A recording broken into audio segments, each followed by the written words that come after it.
Sir, இப்போ ரொம்ப மிக தீவிரமா தென்காசி தொகுதியில் ஒரு கிராமத்துக்கும் போய் நீங்க பிரச்சாரம் பண்ணிட்டு இருக்கீங்க. தென்காசி தொகுதி மக்கள் என்ன சொல்றாங்க சார்? தென்காசி நாடாளுமன்ற தொகுதியை பொறுத்தமட்டிலும் இங்கே அபரிதமான வளம் இருந்தும் கூட இங்கே பெரும்பாலான மக்கள் வறுமையிலே வாழக்கூடிய நிலைமை தான் இருக்கிறது. மலைகளையே உடைச்சு கொண்டு போய் கம்ப்ளீட்டா கேரளாவுக்கு கடத்திட்டு இருக்கிறாங்க. அதே போல பல பகுதிக்கூடிய சிற்றாறுகள் இருந்து மணலை கடத்துறாங்க. ஸோ மிகப்பெரிய அளவுக்கு இருக்கக்கூடிய அந்த செல்வங்கள், இயற்கை வளங்கள், கனி வளங்கள் அனைத்துமே கொள்ளையடிக்கப்படுவதனால இந்த பகுதி இந்த தென்காசி நாடாளுமன்ற தொகுதி மக்கள் தங்களுடைய செல்வங்களை இழந்து அவர்கள் வறுமை நிலைக்கு தள்ளப்படுகிறார்கள்.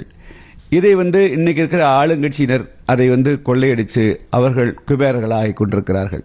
அதனால தான் ப்ராஸ்பரிட்டி அண்ட் பாவர்ட்டி, நம்முடைய சொந்த மண்ணுக்கூடிய அனைத்து வளங்களையும் ஆளுங்கட்சியை சேர்ந்தவர்கள் கொள்ளையடிக்கிறார்கள். இங்க இருக்கக்கூடிய மக்கள் வறுமையிலே வாடக்கூடிய நிலைமை இருக்கிறது. இந்த தென்காசி தொகுதியை பொறுத்த வரைக்கும் சுயேட்சை வேட்பாளர்கள் உள்ளிட்ட கிட்டத்தட்ட ஒரு 15க்கும் மேற்பட்ட வேட்பாளர்கள் இங்கே போட்டியிடுறாங்க. அப்படி அத்தனை வேட்பாளர்கள் இருக்கும்போது ஒரு வாக்காளர் ஏன் டாக்டர் கிருஷ்ணசாமி அவர்களுக்கு ஓட்டு போடணும்? வாக்கு வங்கி அடிப்படையில் எங்களுடைய கூட்டணிங்கிறது பலமான கூட்டணி. அதுக்கடுத்தாக பார்த்தீங்கன்னா போட்டியிடக்கூடிய வேட்பாளர்களில் மக்கள் இப்போ எப்படி பார்க்குறாங்கன்னா, கடந்த காலங்களில் வெறும் கூட்டணியை மட்டும் பார்த்தார்கள். இந்த முறை கூட்டணியை தாண்டி வேட்பாளர்கள், போட்டியிடக்கூடிய வேட்பாளர்கள் யார் சிறந்தவர்கள், யார் அனுபவமிக்கவர்கள், யாரால் இந்த தொகுதிக்கு விடிவு காலம் வரும். ஒருவர் தொடர்ந்து 4 முறை இந்த நாடாளுமன்ற தொகுதியில் வெற்றி பெற்று மத்திய அமைச்சராக இருந்த காலமற்ற உண்டு. அவராலும் இந்த தொகுதி எந்த விதமான வளம் பெறல, ஒரு முன்னேற்றம் அடையல. அதை தொடர்ந்து வந்த நாடாளுமன்ற உறுப்பினர்களும் குறிப்பிட்டு சொல்லும்படியே அந்த தொகுதிக்கு எந்த விதமான நன்மைகளையும் செய்யல, வளர்ச்சிப் பணிகளை மேற்கொள்ள.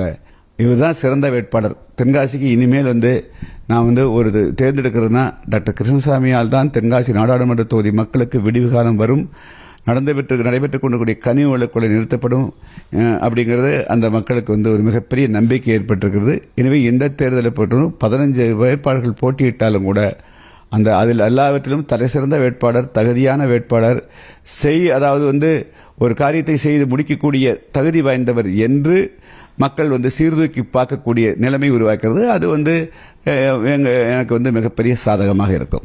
இப்போ இந்த தென்காசி தொகுதியை பற்றி குறிப்பிடும்போது நீங்கள் சொன்னீங்க, சில இடங்களில் வளங்கள் இருக்கு, சில இடங்களில் வளங்கள் கொள்ளையடிக்கப்படுது, ஒரு சமமற்ற தன்மை இருக்கு, ஒரு சமமான வளர்ச்சி தேவைப்படுது அப்படின்னு சொல்லி நீங்கள் சொன்னீங்க. அப்போ இந்த தொகுதியை ஒரு முன்மாதிரியான தொகுதியாக மாற்றணும் அப்படின்னா என்ன திட்டம் நீங்கள் கையில் வச்சிருக்கீங்க சார்? இங்க இருக்கக்கூடிய இயற்கை வளங்களை கொள்ளையடித்த பிறகு, இவர்களெல்லாம் பறிபோன பிறகு, இவர்களெல்லாம் அண்டை மாநிலங்களுக்கு கடத்தப்பட்ட பிறகு இந்த பகுதி மக்களுக்கு என்ன இருக்கு, மிஞ்சி இருக்கும்? அதனால முதல்ல நான் வெற்றி பெற்ற உடனே அடுத்த நொடியே அடுத்த கணமே கனிவள கொலையை தடுத்து நிறுத்துறது என்னுடைய முதல் ஆப்ஜெக்டிவ்.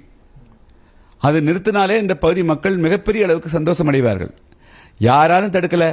இன்னைக்கு அதுவும் குறிப்பா 2021 திமுக ஆட்சிக்கு வந்த பிறகு அவங்க எல்லாரும் சேர்ந்து கூட்டு கொள்ளையடிக்கிறார்கள் அப்படிங்கிற ஃபீலிங் மக்கள் மத்தியில் மிகப்பெரிய அளவுக்கு இன்னைக்கு இருக்கிற ஆளுங்கட்சிக்கு எதிரான மனநிலை இருக்குதுங்க. ஆயிரக்கணக்கான லாரிகள் சாதாரண கிராம சாலைகள் வழியா சந்துக்குள்ள பொந்துக்குள்ள போறதுனால விபத்து ஏற்படுறது. அதே மக்களுக்கு ஒரு மன உளைச்சல் தருதுங்க. இரவு பகல் பாராம போகக்கூடிய லாரிகள். இதையை தடுத்து நிறுத்தி கொடுத்தாலே இந்த மக்களுக்கு மிகப்பெரிய அளவுக்கு அப்பாடா நம்முடைய சொத்துக்குள் கொள்ளை போவதை தடுத்து கொடுத்திருக்கிறாரு அப்படிங்கிற ஒரு நல்ல நம்பிக்கை வரும். செய்திகளை உடனுக்குடனும் துல்லியமாகவும் தெரிந்து கொள்ள சப்ஸ்கிரைப் பண்ணுங்க.